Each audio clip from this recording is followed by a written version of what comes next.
Well, good afternoon. If you like anything you hear in the next 5 minutes, you want to learn more about how the Moravian Church has a history of living community, or just figure out what the heck I said, shameless plug, you can buy the book. I'll have some available afterwards, and please do.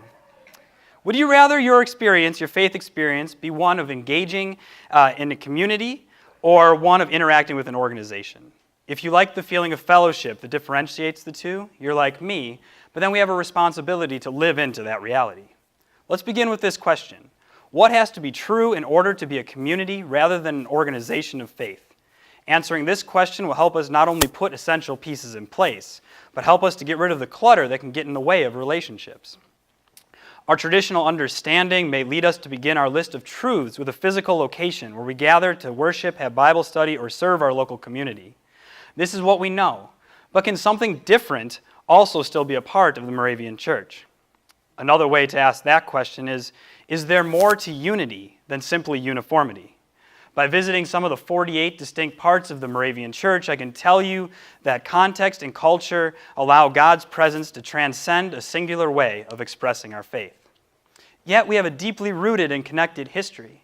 As I entered the home of a church member in Canada, I came across a quilt made in 1920 with the names of my great-grandmother, great-grandfather, and names of great-aunts and uncles. Communities have shared stories. Considering the whole story includes my story, your story, and God's story, it's time to get beyond the idea that God is on our side and that's what matters. Rather, we have to look for those places where God shows His presence when our stories connect.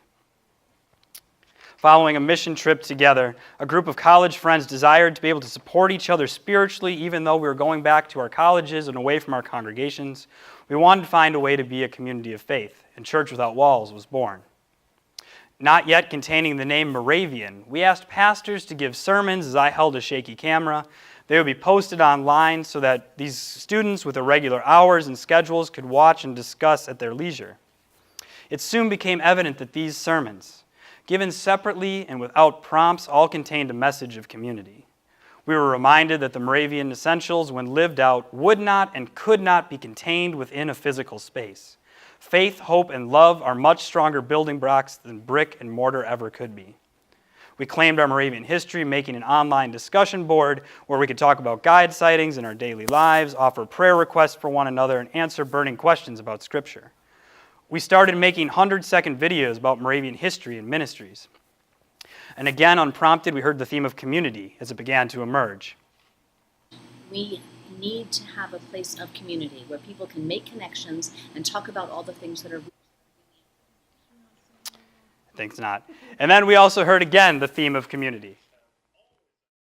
Moravians have always emphasized community and have recognized that community does not depend on being close together physically.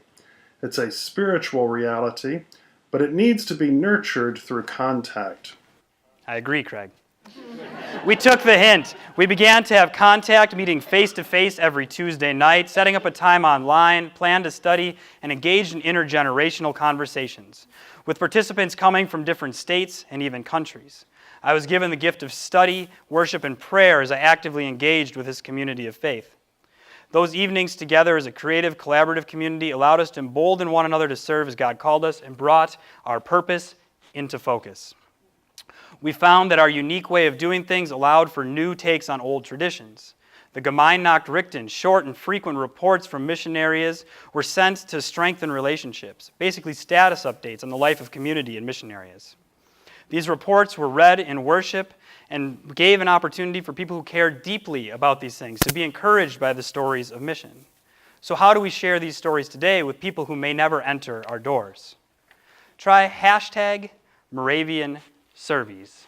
As it comes up here, this is something on Tuesday, the anniversary of the founding of the Moravian Church. We're looking for 559 stories of service and mission to be collected and shared in honor of that tradition of the Gemeinnacht-Richten.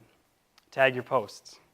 And finally, one more plug for the book, a study on the ground of the unity, writing on the ways that we have agreed to be community together. We're going to be doing a 4-session look at this. Like us on Facebook, get instructions, and experience this online community for yourself. Finally, I leave you with this. He joins us together mutually so that knowing ourselves to be members of His body, we become willing to serve each other. If there's anything that can break down the walls between us and replace them with community, it's service to one another. Thank you.